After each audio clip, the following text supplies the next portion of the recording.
Esdras 14:33 kapilit.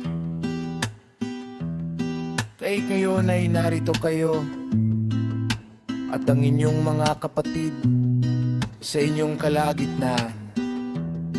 Kaya't kung inyong susupilin ang inyong sariling pag-iisip at isaayos ang inyong mga puso, kayo'y patatataying buhay at pagkatapos ng kamatayan ay magtatamo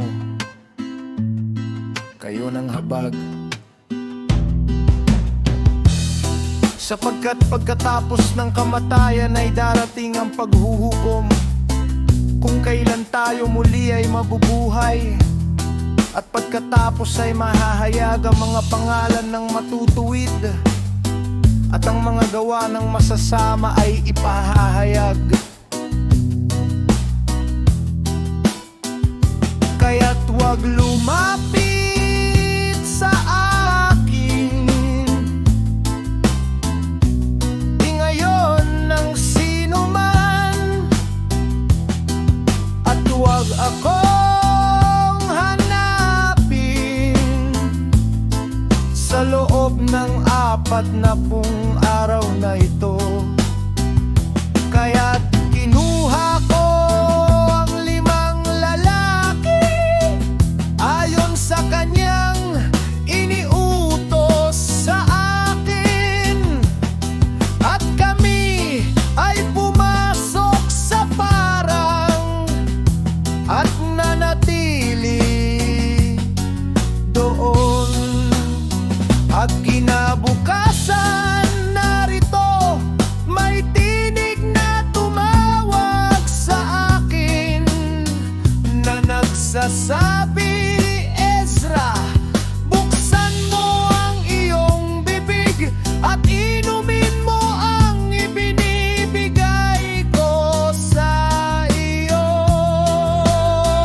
Nang magkagayo'y binuksan ko ang aking bibig at narito iniabot niya sa akin ang isang punong saro na puno na parang tubig.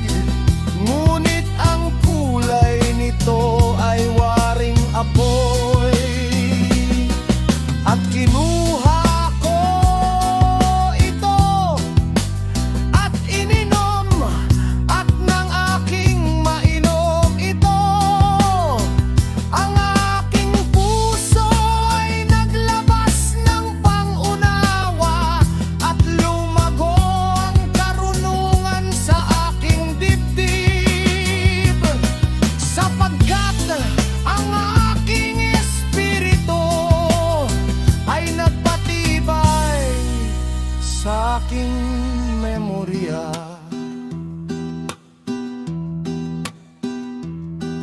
At ang aking bibig ay nabuksan,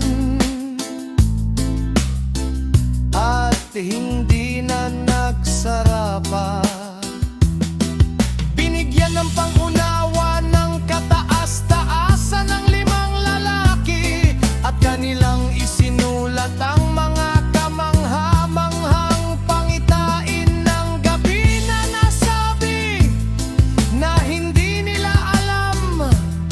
At sila'y naupo sa loob ng 40 araw, at nagsulat sila sa araw, at sa gabi ay kumain sila ng tinapay. At tungkol sa akin, nagsalita ako sa araw, at hindi ko pinigil ang aking dila sa gabi. Sa loob ng 40 araw ay nakasulat sila ng 204 na aklat. At nangyari, nang mapunan ng 40 araw, na nagsalita ang kataas-taasan, na nagsasabi, ang una na iyong naisulat ay ipahayag ng hayagan, upang upang ito'y mabasa ng karapat-dapat at hindi karapat-lapat. Ngunit ingatan mo ang huling 70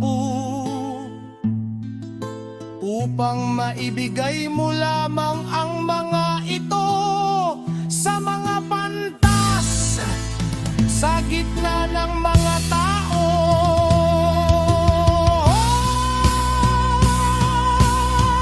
Sapagkat sa mga ito ay bukal na